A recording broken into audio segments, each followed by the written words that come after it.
Well, welcome back. This is Linda, and we're doing the second and final part of this story, Lost. And I'll be stitching still on my same piece. I hope I finish it during this session. Uh, since it's at least 30 minutes, I think I will be able to. And excuse me, I hope you got your piece out and you'll work along with me. These easy listening videos are designed for us just to work together quietly while we listen to something and just take a break from the world, take a break from all the stress out there, and just enjoy each other's company. I just envision each of you sitting where in a comfortable place, your work spread out, and you're just ready to relax. And so let's do this, okay? Let's get into the story. And here we go, if I can get it to work. A seducing aroma of freshly brewed coffee coaxed Brienne's eyes open. A set of red digital numbers on the clock perched atop the dresser indicated 7:03 a.m. The light coming through the window introduced a typical winter's day of diffused gray skies. She tiptoed to the archway, separating her from the two children, who slumbered in cocooned warmth in their respective beds. Neither child had stirred during the night, except for Joss's occasional coughing. The luxury of an unhurried shower and some clean clothes beckoned her toward the bathroom. After slipping on her last pair of clean jeans and a faded red flannel shirt, she swiped a light coat of gloss across her lips and ran a comb through the brown curls, cut short for convenience rather than style. One more check on the children, and she was ready to follow her nose in search of a cup of coffee. The kitchen stole her heart the moment she entered the rustic and cozy room, bathed in both natural and recessed lighting. Beautiful honey brown wood planks covered the floor. Cabinets stained to match filled the wall spaces, some with open access, some with glass fronts, and some of them accented with a creamy green color wash. Curtains and chair covers and soft yellows and blues blended in a unity of design meant to coax a tired soul into sharing their essence of hospitality. Sitting next to the coffee maker were two large mugs. On closer inspection, they appeared to be vintage ceramic with an earthy blue-green glaze and bordered with a hand-carved vine design along the top rim. Perfect, she whispered. She chose one and filled it with coffee, adding 3 teaspoons of sugar and enough cream to turn the brew into a creamy brown delight. As she lifted it to her lips, Drake Tabor entered the kitchen through the porch doorway. Good, you're up. He nodded his head in her direction. How about pouring me a cup of that while I make a quick phone call? He disappeared through an open archway that led to another part of the house. Brienne grunted under her breath. He wasn't much for pleasantries, like a polite good morning before issuing directives. She poured the second cup, leaving it beside the coffee pot. Retrieving hers, she settled on the couch in front of the fireplace, where a crackling fire disregarded the wintry wind outside. The hypnotic effect of smell, sound, and flickering light invited one to dream, maybe even hope on a day like this. You and the kids sleep okay? She jumped at the nearness of his voice and pushed further back in her corner as he settled on the opposite end of the couch with his cup of coffee in hand. Yes, thank you. Her 20-year-old heart did a double wow. How she'd never thought him less than gorgeous before was crazy. Without the murderous scowl and minus the snow-covered hat and coat, the man beneath rocked her senses. Glossy black hair, in need of cutting, curled on the edge of his collar and framed an angular face chiseled to perfection. Those features and the richness of his swarthy skin suggested a mixed nationality. "You're staring again." The cocky grin curling his upper lip softened the comment.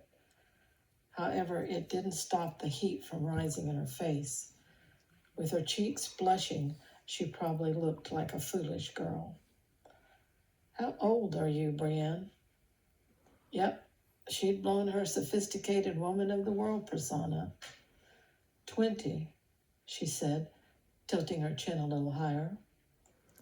His brow furrowed with the penetrating focus of his next words. "Well, here's the facts. This storm dumped another 10 inches of snow last night, and it's still coming down. I don't know if you're on a tight schedule, but driving is going to be totally out of the question for a couple more days. So you and the kids will stay here until conditions improve." She wondered if he ever considered asking a woman what she wanted rather than just telling her. "Look, Mr. Tabor, make it Drake. Since you'll be living with me for a while, I think we can skip the formalities." "I'm not living with you, Mr. Taylor. I'm simply, lady, the bed you sleep in is mine, the food you'll eat is mine, and the fire you're warming yourself in front of is mine. Overall, I'd say you were living with me. But don't get those brown curls into an uproar. I haven't ravished any unwilling women lately." Mommy. Olivia ran into the kitchen, stopping at the end of the couch where Drake sat between her and her mother. She stiffened her arms, made tight little fists, and screwed up her face with the most terrifying expression. "What's wrong with her?" Drake asked. "She's just signing that she's scared." Brienne smiled at his bewilderment and focused on alleviating her daughter's concern. "It's okay, Olivia. Just come over here to Mommy." Olivia skirted as far around Drake as she could and hurried to crawl into Brienne's lap. "It's okay, baby. Don't be scared. This is Mr. Tabor. He's helping us so we won't have to drive in the bad weather outside." Olivia sat up and inspected Drake. "Snow?" Her face lit up with excitement. Yesterday had been her first experience with snow. She considered the white fairy kisses falling from heaven a gift just for her. Why is she signing if she can hear? "I've been teaching her to sign since she was born. It enables small children to convey their thoughts and needs long before they can put them into intelligent sentences." "How many signs does she know?" About 30. Her gregarious daughter took that moment to maneuver out of her arms and across the couch. Without hesitation, she set her little bottom squarely in the middle of Drake's lap. Brienne watched as Drake quickly moved the hand holding his cup of hot coffee away from Olivia, setting the cup on the floor. In the next couple of minutes, Olivia filled the room with a non-stop flow of chatter. Brienne understood enough words to know that she was telling Drake about Woofy falling out of the car into the snow. To Drake's credit, he gave Olivia his full attention and nodded once or twice during her storytelling. "Mommy?" Olivia looked straight at her and made the sign for father. Brienne lifted Olivia from Drake's lap and cuddled her close. "No, Mr. Tabor is a friend." The hurt expression on her precious face sent a sharp pain through Brienne's heart. She hadn't realized that her child even understood the concept of father, much less that she was searching for hers.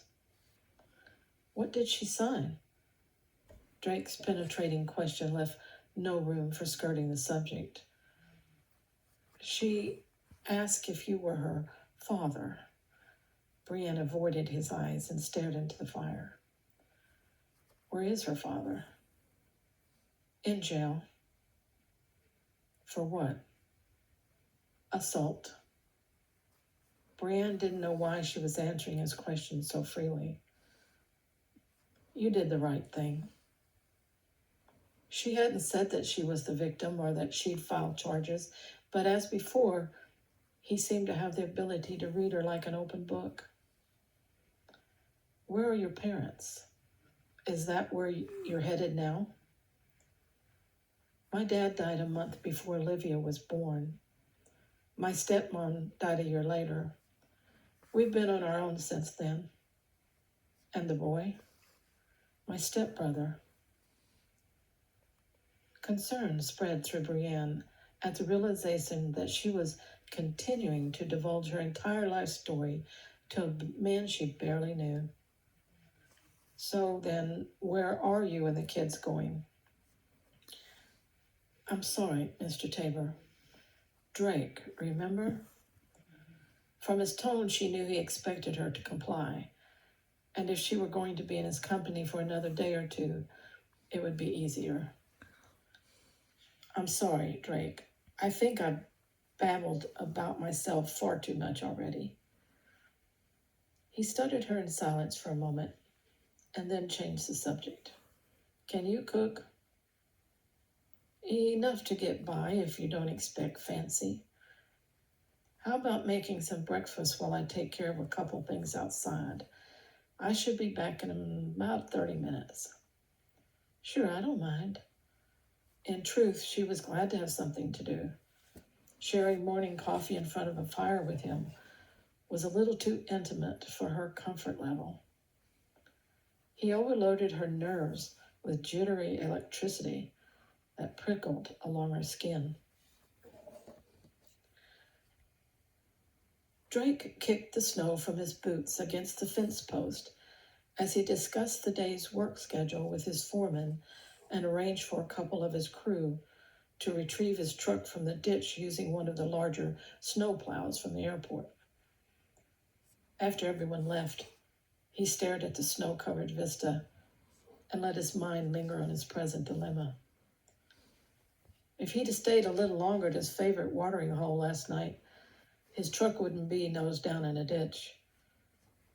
But he wouldn't have a puzzling and attractive woman fixing his breakfast either, one with an angel's smile and wounded eyes. A strong urge to protect her gnawed at his shoulder muscles.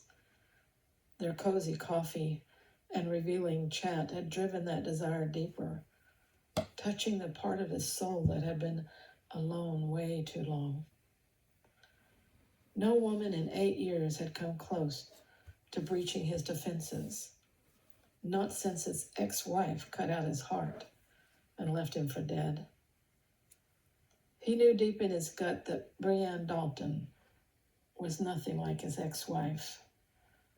So why did he feel somehow at greater risk? Well, we've just completed part 2, and now would be a really good time, if you need a little break, to get you that second cup of coffee or whatever it is you're looking for. And then we'll proceed on to part 3 and see where we can go from there. All right. Are you enjoying the story so far? I really hope so. Part 3 is the last part of this story.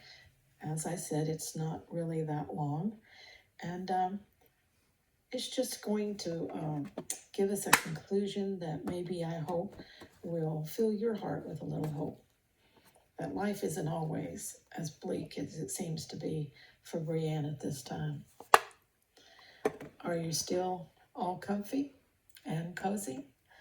Are you ready to pick up? If not, just hit the pause button. I'll be here when you get back. Here we go with part 3. Olivia sat on a bar stool, eating pancakes dripping with butter and syrup while she watched her mother cook. Brienne couldn't help but smile. It felt so good to feed her baby something besides cold sandwiches and chips. which had been served as breakfast, lunch, and dinner for the last 3 days. She scooped the last of the pancakes off the griddle just as Drake came through the door, carrying an armload of wood for the fireplace. He stacked the wood and headed in her direction. "I set a place at the table for you. You want your eggs fried or scrambled?" "Don't bother with the table. I'll just sit at the bar with the kids, and 4 fried eggs placed between 4 of those pancakes would do just fine."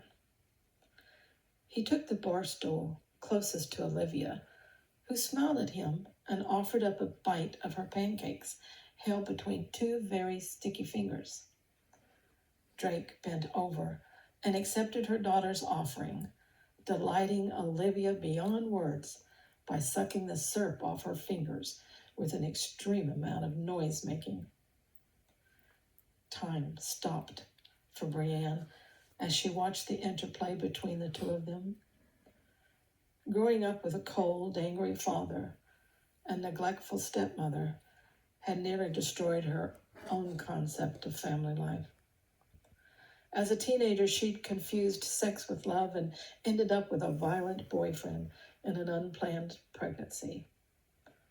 Sadly, Olivia had been born into the same unnurturing environment. She'd given her as much love as she could, but it never seemed to be enough to make up for the ugliness of their lives.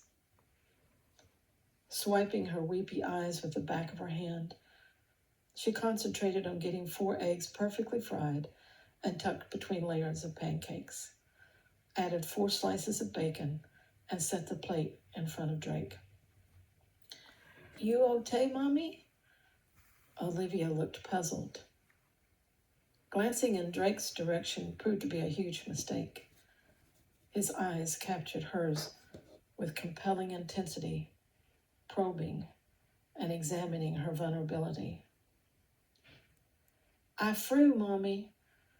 Olivia's voice offered the distraction she needed to shift her attention. "If you're finished, come over here and let me wash you up. Then you can watch the morning cartoons." Drake lifted Olivia from her seat and stood her on the floor. "You wash her up and I'll get her settled with the television. You need to sit down and eat yourself." Brienne filled her plate, topped off both their coffee cups, and took one of the bar stools, leaving an empty seat between her and Drake. Drake settled Olivia on one of the day beds, and with a few clicks managed to find her favorite cartoon channel. Mesmerized by the adventure on the screen, she took no notice as he left. Funny how some alien-looking character could suddenly render him invisible. That wasn't going to be the case with her mother, who stayed on constant intruder alert when he was present. He resumed eating his breakfast in silence. The last thing he wanted to engender in this woman was fear. He'd much rather see those dove-gray eyes warm with a simple welcome. As for her shiny, pink little girl lips, "Would you like more?" Drake groaned under his breath. More was a mild way of putting it. What was there about this half-grown woman that kick-started his libido? Oh, he liked women all right, as long as their experience matched his own, and they understood he wasn't into long-term commitments. At 32, he was way past playing house. This little mama, barely out of her teens, with a deep sadness behind her easy smile, should have come with a warning label. Drake, did you hear me?"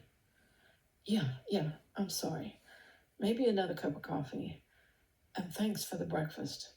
You're a really good cook."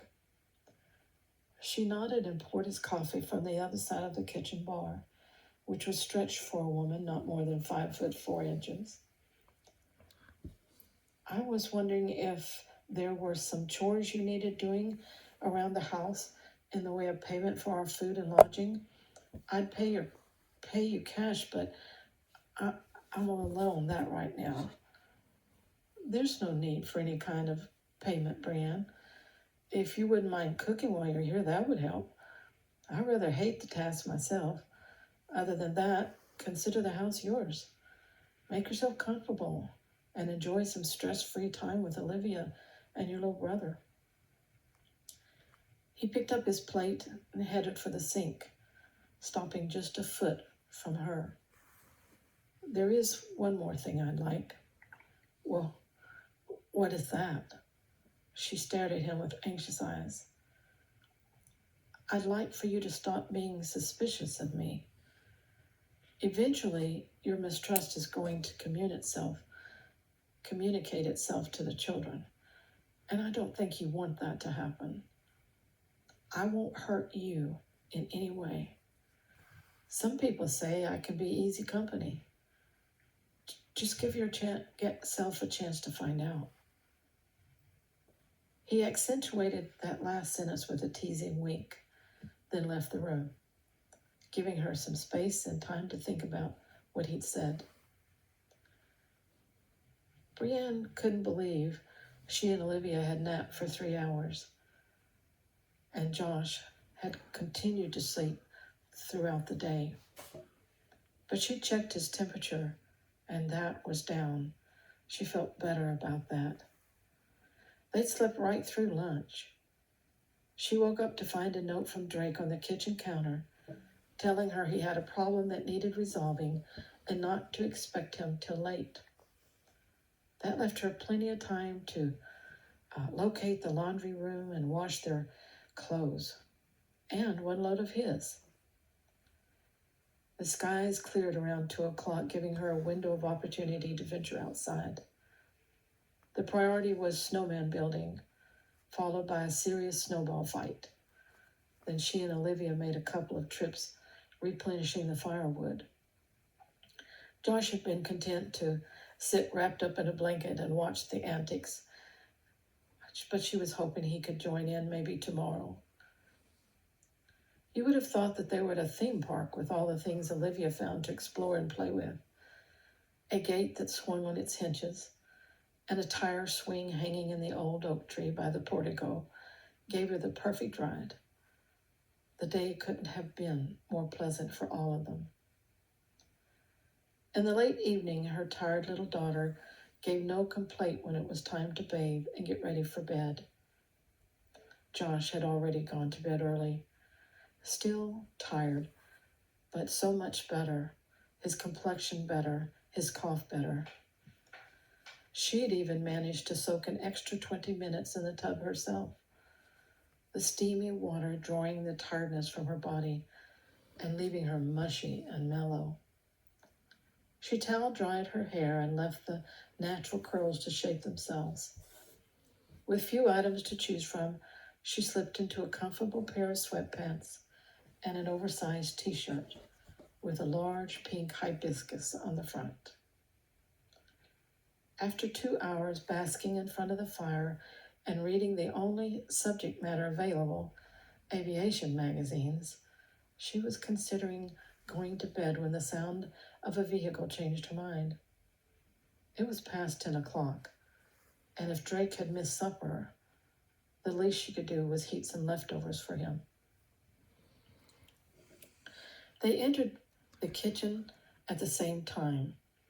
He stopped just inside the door and let his eyes travel the full length of her body twice before he made contact. I didn't expect you to be up. I hope I didn't disturb you. No, I hadn't gone to bed yet. I heard your truck and thought I'd see if you might be hungry. His expressive eyes widened in surprise. I'm just going to grab a quick shower and then make a sandwich or something for myself. It's late. You go on to bed. She decided to ignore his suggestion and started reheating leftovers from the supper prepared earlier. A robust beef stew with Mexican cornbread, minus the jalapenos for Olivia's sake, who went ballistic with anything the least bit hot. Though she was sure Drake would probably prefer the cornbread with peppers, he'd have to make do with her kid-friendly version. Drake let the steamy water run down his face and over the rest of his body, hoping to wash away the lingering effects of the homecoming scene in the kitchen. In the last couple of years, he'd frequently fantasized about coming home to a warm-hearted woman and a hot meal. After spending the day trying to sort out his inexplicable attraction for the down-and-out stranger in her child, she'd unknowingly reinforced the intangible longing with a simple act of kindness. He stepped out of the shower and toweled his body dry, then his hair, while he donned a pair of well-worn jeans and a blue flannel shirt. He considered how best to approach her. Remembering her unguarded eyes, he knew she wasn't the type of woman who hid more truth than she revealed, though she did purposely limit personal information. He couldn't fault her for being cautious. After all, he was a stranger who practically kidnapped her. To make matters worse, the weather conspired to keep her captive in his home, alone, and with no easy avenue of escape. He buttoned the cuffs of his shirt.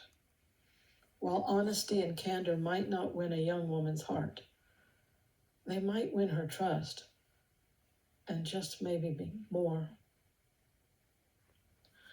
Bethany, excuse me, Brienne turned from the sink to see Drake enter the kitchen, the earlier sign of fatigue no longer visible in his smile. Still, there was something new about the way his eyes searched hers. "Can I talk to you a moment before I eat? I don't think I can swallow until I get said what's on my mind." He sat on the kitchen stool, leaving the bar as a buffer between them.